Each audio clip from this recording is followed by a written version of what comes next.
I never thought peace would come wrapped in silence, but it did. Not the silence of being ignored, but the kind that follows after you finally stop begging to be seen. For years, I bent over backward for people who only looked my way when they needed something. And then one day I stopped. That day changed everything. Let me tell you how it began. I never thought my life would unravel like a bad soap opera until Thanksgiving. It began with the clinking of wine glasses and the scent of rosemary turkey floating through the warm, overlit dining room. The table was covered in a burnt orange cloth and crowded with steaming dishes. Our entire extended family had gathered at my parents' house in Minneapolis. Aunt Lorraine brought her pecan pie, just like every year.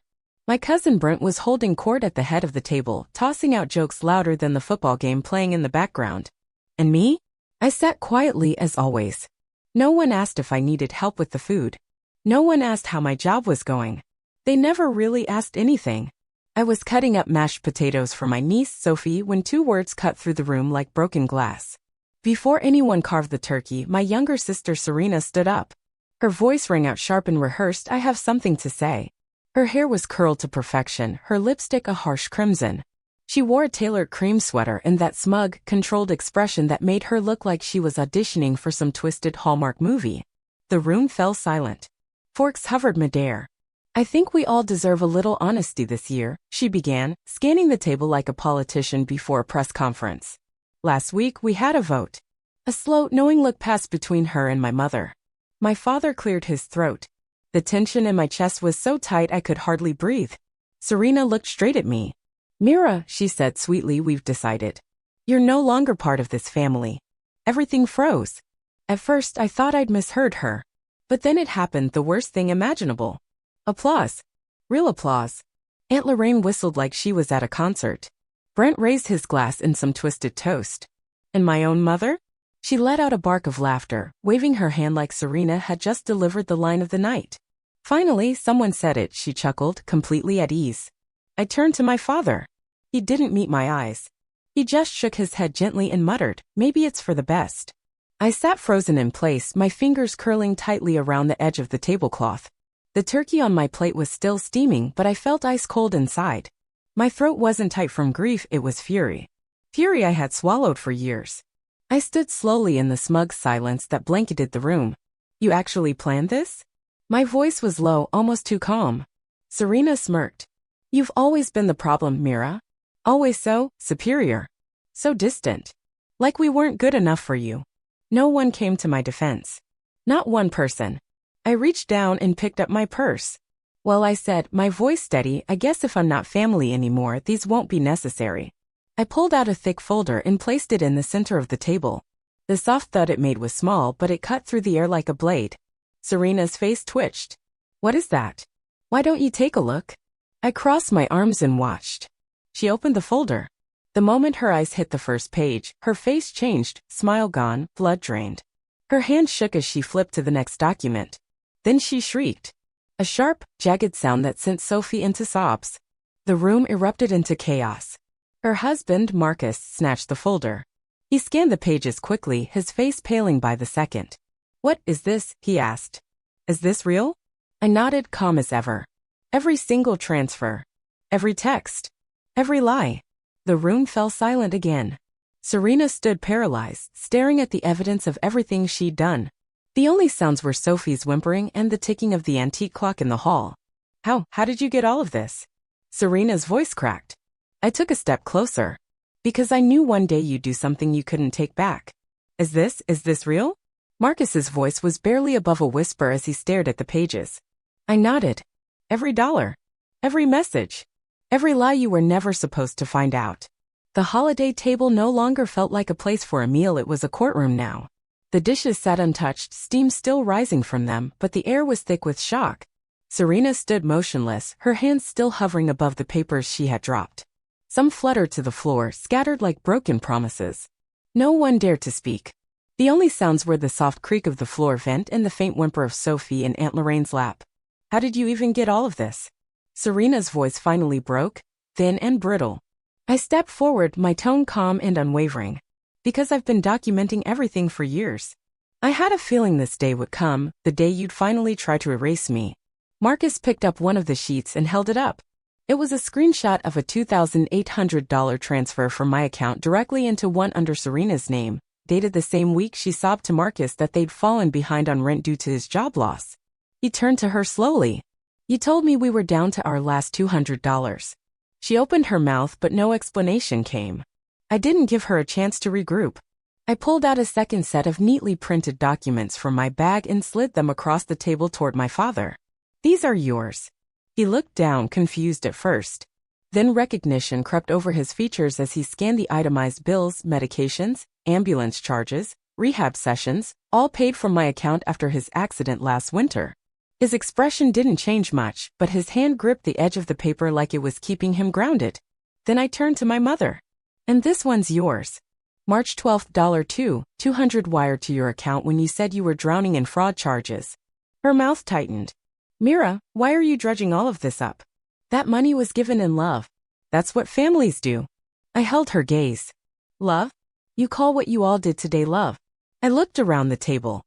"You wanted me gone because I was inconvenient. Because I don't have a husband or a child. Because I don't ask for anything and that makes it easier to take from me without guilt." My cousin Brent finally muttered, "Mira, maybe the clapping was out of line. We didn't mean." I cut him off with a sharp glance. "You clapped while they cut me out. You laughed while Serena mocked me in front of Sophie. And now you're pretending to be sorry." Silence. Before we go any further, if this story is resonating with you, take a moment to like the video and subscribe to the channel. There's so much more to uncover and I promise, the next part might just hit even closer to home. Let's keep going. I reached for my phone, scrolled to a file, and hit play. Serena's voice echoed across the table, clear and unfiltered. "She acts so perfect. Stop the money and she'll crumble. No one cares if she disappears." Then came my mother's unmistakable laugh. When the audio ended, I placed the phone face down on the table. Serena's face went sheet white. "You were spying on me?" she hissed. "No," I replied. "You accidentally sent that to Camilla while trash-talking me." She forwarded it. I kept it. Just like I kept everything else. Because some of us don't forget what people try to bury. I turned to my father. "You saw it all. You heard it all.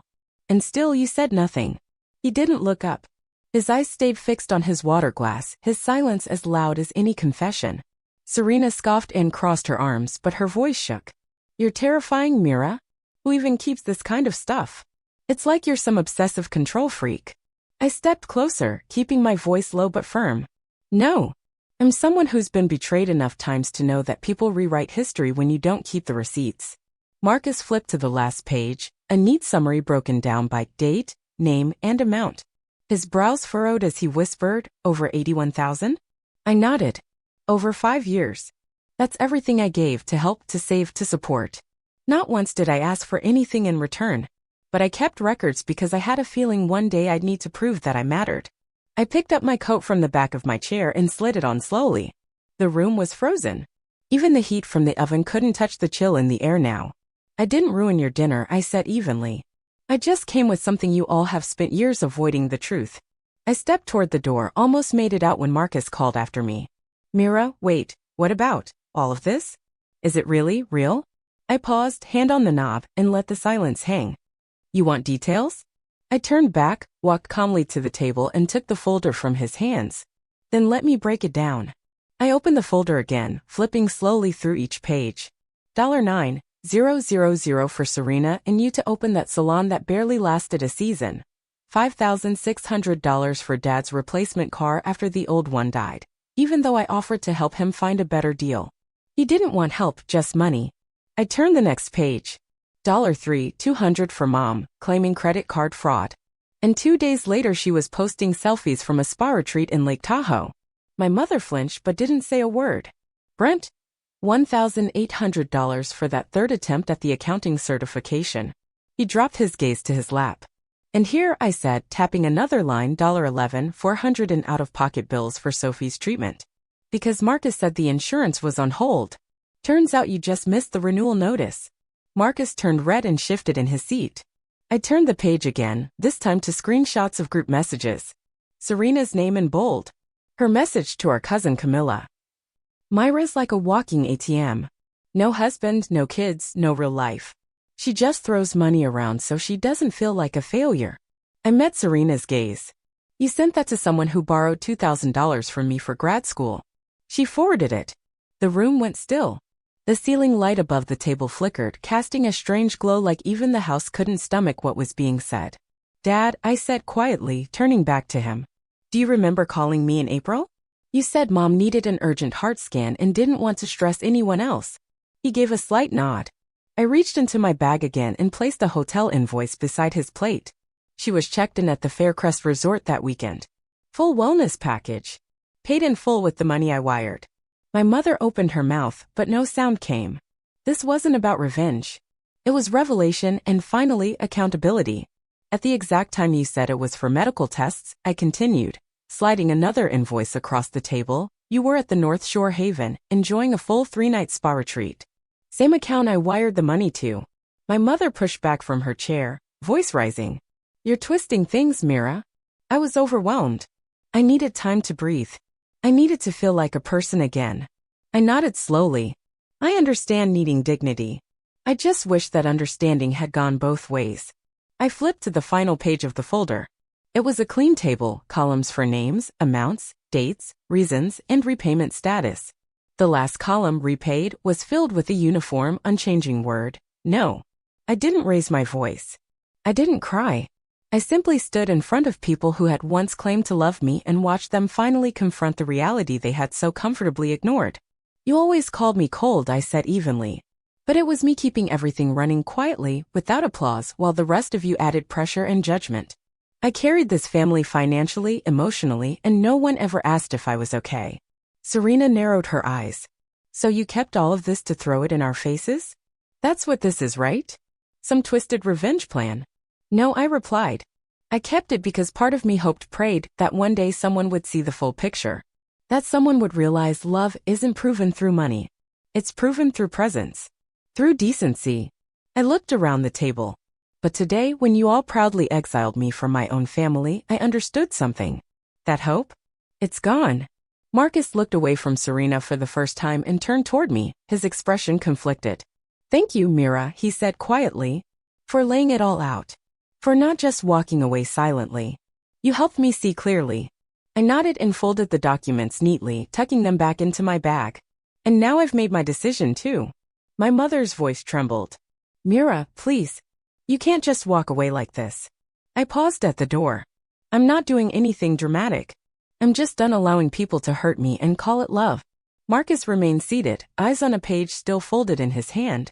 As he unfolded it slowly, his brow creased. Serena, his voice was barely audible. Who is Rachel Linden? No one moved. Serena stiffened. Why is her name on the room booking? He asked louder, jaw clenched. Double occupancy. Champagne service. Couples spa. She stammered. It's not what you think. Just an old friend. I pulled a photo from my coat pocket and handed it to Marcus. Rachel's Instagram from that week. Same room. Same robes. Same view. The photos were unmistakable. The bedspread, the balcony, the wine glasses on the side table, every detail mirrored the promotional shots on the hotel's website. I handed Marcus my phone. And this, I said, swiping to the next screen, is a message Serena sent to Rachel. I found it on a shared iCloud account still linked to the old family iPad. I paused, glancing at my mother. I wasn't going to bring this up tonight. But when you decided I didn't deserve a seat at the table, you left me with no choice. I'm not blind. I just stopped pretending. Marcus scrolled through the screen. His face, already pale, turned ashen. He stopped on one particular message, read it twice, and clenched the phone in his hand. Marcus won't find out, he read aloud. He's too distracted with work. You're the one I want beside me. The room tensed. Brent dropped his fork, sauce splattering across his plate unnoticed. My mother opened her mouth, then shut it again, her gaze flicking between Serena and the phone. Marcus didn't look at Serena. His voice was flat. So this is what was going on while you told me I didn't understand your emotional needs? Serena's voice was small, brittle. You're twisting it, Marcus. I never meant for a. For what? He snapped, finally lifting his gaze. For me to find out you used my credit card for a couple's getaway? For me to read these words and believe they meant something else? He held up the phone, hands trembling. You called Mira paranoid, a manipulator, he said, his voice rising. But the only one controlling this whole room was you. Serena stammered. I was overwhelmed. You were always gone and No, he cut in. You chose this. You chose lies. His voice was loud now, sharp enough to rattle the wine glasses. And the worst part? You tore down the only person who stood by you, who never asked for anything back. Serena paled. I didn't move. I didn't smile. There was no satisfaction, only a slow aching grief. This was exactly what I had feared. The truth, left hidden too long, didn't just break silence, it broke everything else with it.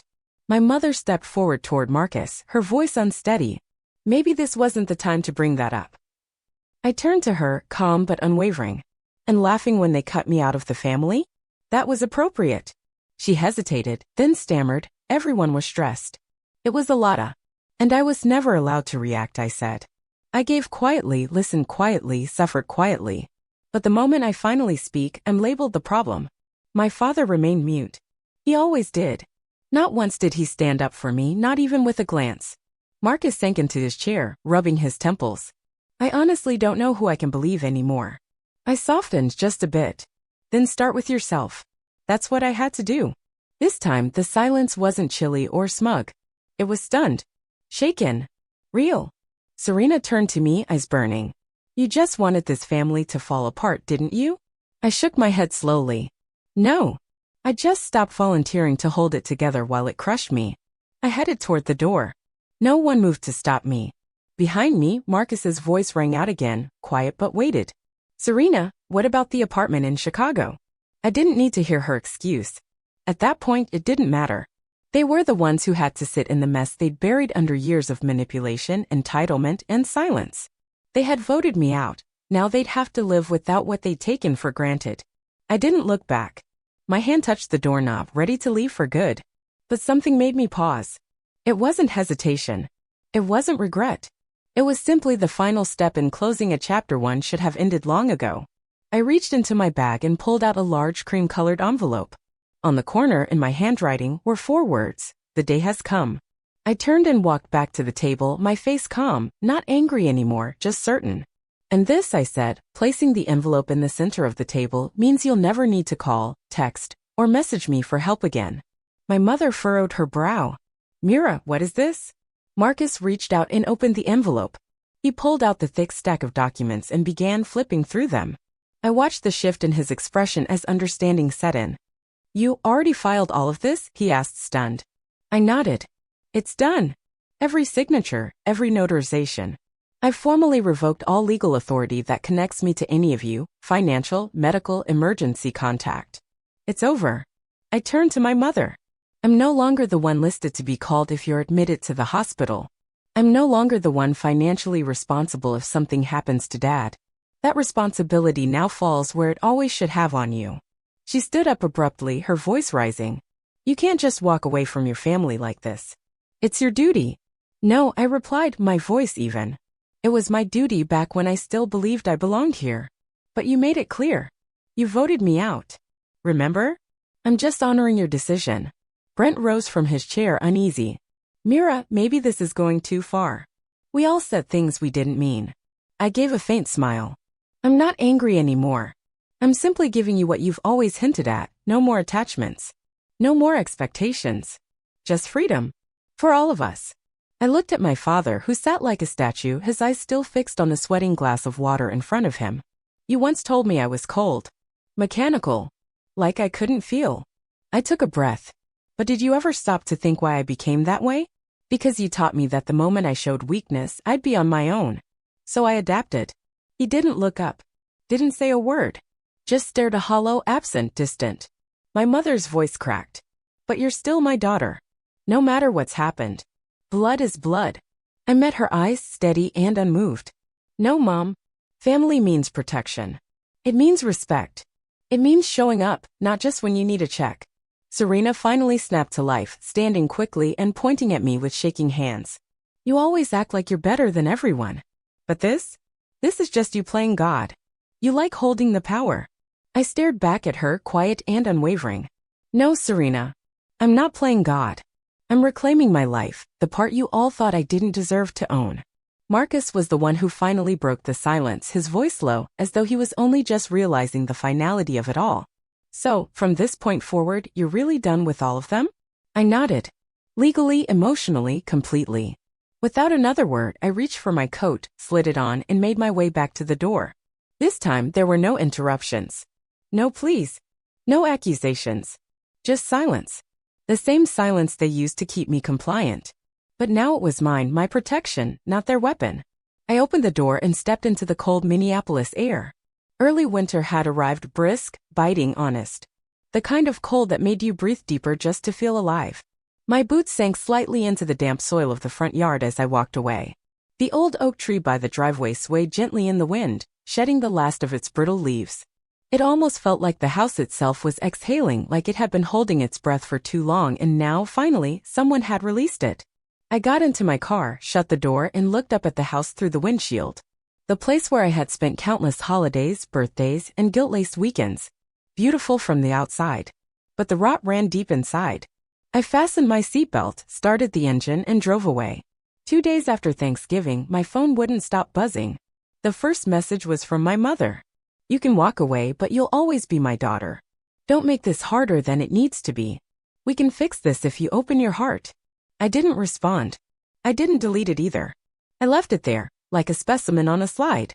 Evidence of a pattern I finally recognized. I only became her daughter again when she needed something. Later that afternoon, a call came through from an unknown number. I let it ring twice before answering. "Is this Mira?" a man asked, his tone rushed but polite. "My name is Daniel. I'm Marcus's attorney. He wanted me to let you know you've been listed as a primary witness in his divorce proceedings." I blinked. "He's actually filing?" "He filed this morning. He submitted the folder of documents you left. Every page." I ended the call and stood still in my apartment, the quiet humming louder than before. The lamp in the corner was still on from the night before. A photo on my bookshelf caught my eye, me and Sophie from a hiking trip years ago. That weekend, Serena had claimed she was away at a wellness retreat. I'd taken Sophie instead, and she had beamed the whole ride home. Now I wondered, was it ever really a retreat? Or just another lie? That evening, I received a message from Brent. "Mira, I didn't know it had gone this far. I'm sorry I didn't speak up. You were always the one who actually cared about this family. By the way, our cousin just got laid off. Would you be able to help him with rent for a few months?" I blocked the number. My chest didn't ache. Just a soft, exhausted sigh. Silence at last was my armor, not my punishment. 4 days after I left, I received an email. From Serena. The email arrived just after midnight. From Serena. Written in a stiff, oddly formal tone, completely unlike her. "Mira, regardless of what's happened between us, I hope you remember that others are being affected. Marcus moved out. Sophie keeps asking where he went. Mom hasn't stopped crying. I'm not asking you for anything. Just hoping you'll consider reaching out to reassure the family. They're unraveling without you." And then tacked at the bottom in smaller text a final line. "P.S. Mom's been having trouble with the mortgage. The bank says she needs a cosigner. They might foreclose." I closed the email without replying. I didn't even reread it. I didn't have to. I've learned that real apologies don't come with financial requests attached. The next day, I received a voicemail from a number I didn't recognize, but the raspy voice was all too familiar, my father. "Mira, you've gone too far. Your mother can't sleep. Serena's falling apart. You need to come back. Be an adult about this. Don't let something small turn into a complete fracture. A small thing. As if being betrayed, excluded, and stripped of dignity at a holiday table was a paper cut. As if $81,000 drained over 5 years was pocket change. As if being publicly erased by the very people I once supported made me the dramatic one. I didn't respond. I didn't delete it either. I let it sit there, like all the others, a reminder of how deeply they believed my silence was theirs to manage. A week later, a letter arrived. No return address, but I recognized the handwriting instantly, rounded loops in blue ink, trying to appear calm but breaking at every edge. 3 pages. The first was filled with apologies. My mother swore she never intended to hurt me. That she didn't know how bad it had gotten. That she missed my smile, my laugh, my presence. The second was filled with updates. Dad's back had worsened. Serena was living alone. Sophie cried for me every night. And the third page, the offer. "If you can help with the last $24,000 on the mortgage, we'll transfer the house title to your name. That way you can feel secure that your money hasn't been wasted." I placed the letter on the table, stood up, walked to the kitchen, opened the trash bin, and dropped it in without hesitation. That was the moment it clicked, crystal clear. They didn't miss me. They missed the version of me who said, yes, without question. The version who gave without limits and smiled through exhaustion. But she's gone. She disappeared on a quiet Monday morning, crisp and cloudless. The sunlight spilled through the old apartment's blinds as I packed my final box. There were no goodbyes, no final hugs. No one even knew I left. Now I live 3 hours east of Minneapolis, tucked into a peaceful lakeside town in Wisconsin. I didn't pick it for the view. I picked it because here, no one knows my name. No one calls me when they're short on rent. No one texts at midnight asking for just a small favor. My new place is smaller, but it's mine. Wooden beams. Wide windows. A little kitchen where I brew coffee slowly because I can. Not because I have to rush somewhere I hate. I'm not bitter. Just relieved. And free. Leaving my corporate job felt like extracting a blade I hadn't realized was buried so deep. I resigned not with drama, but with finality, a clean break from the role that once defined me but slowly drained me. Now I work part-time as a financial advisor at a local nonprofit that helps single women gain control over their finances. No aggressive metrics. Number 11 p.m. calls. No one asking, can you just float this expense for now? Just real people. Real stories. And me finally feeling useful, not used. I also started therapy, not because I had fallen apart, but because I wanted to understand why I spent so many years trying to hold everyone else together. Dr. Allison, my therapist, had the kind of presence that made honesty easier. Gentle eyes, quiet strength. I told her things I'd never said aloud before. I used to believe that if I stopped helping, I stopped mattering. We worked through that. Slowly. Gently. Honestly. I started jogging every morning. Not far. Not fast. Just enough to feel my body moving through the world on my terms. Each footstep peeled back another layer of pressure I didn't know I was still carrying. I learned how to cook. Not reheating, not rushing. Cooking. I made scones from a recipe I had bookmarked 6 years ago but never dared try. They were uneven and slightly burnt. But they were mine. I began lighting candles again.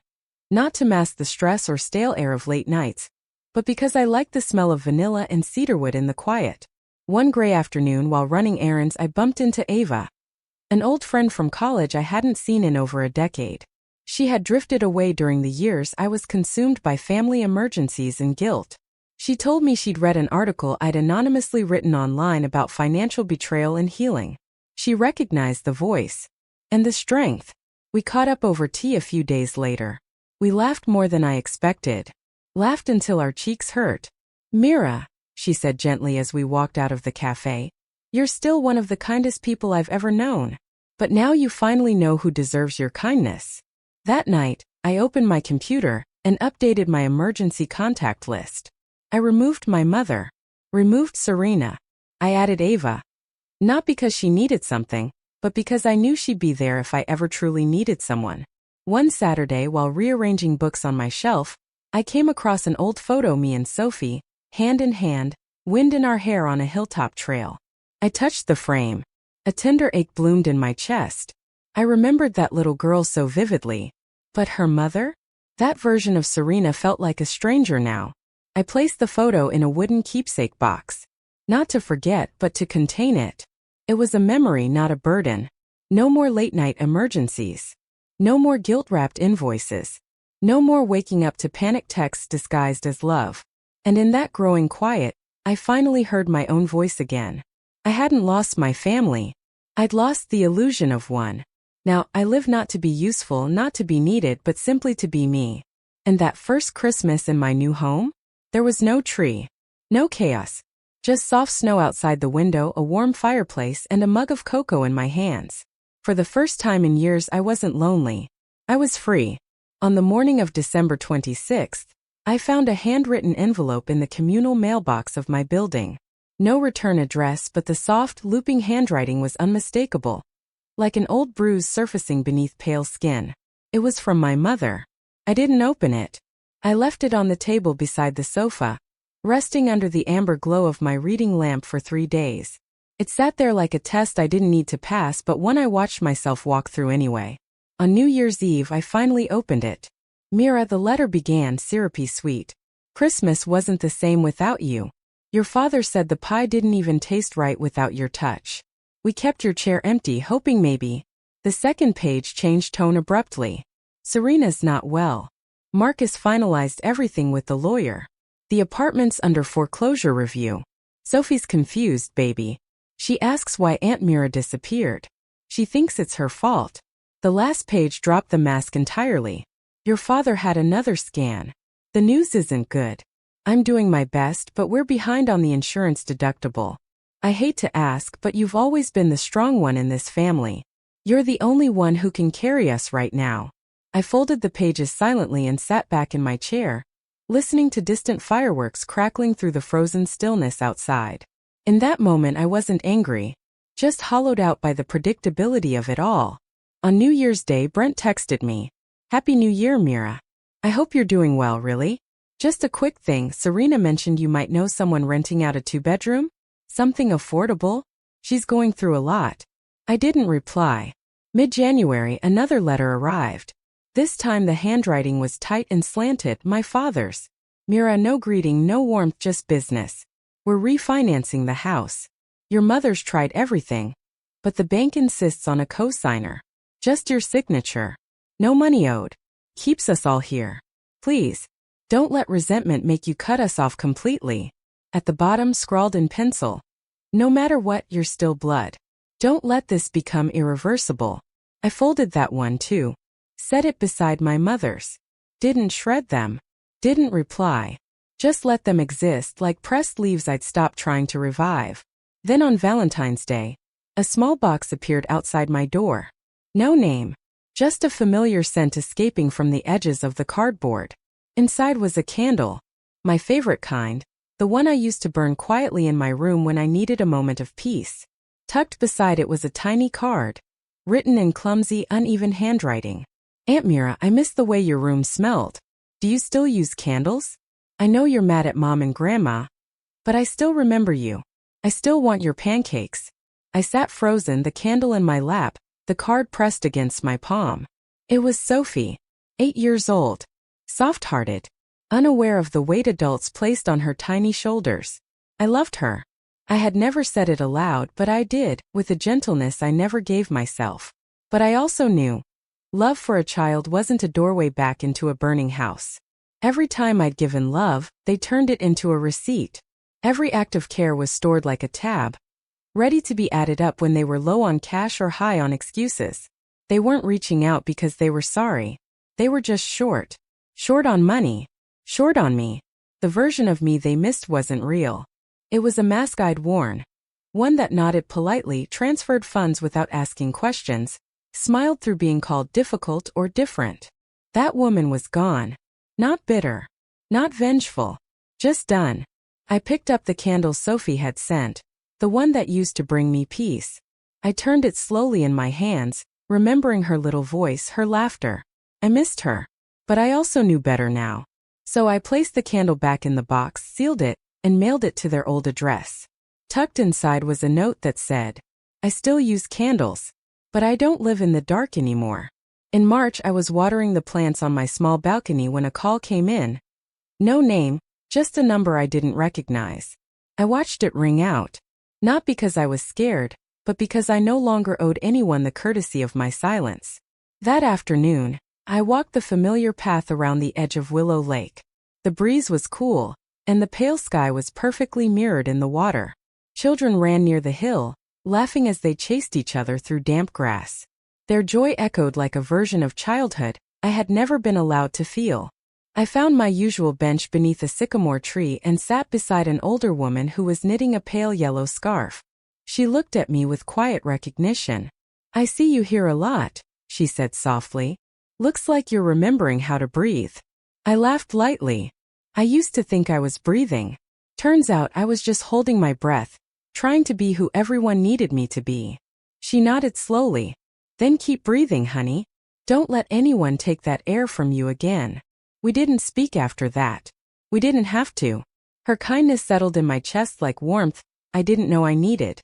A few weeks later, I received an email invitation to speak at a small seminar about mental health and financial recovery for women.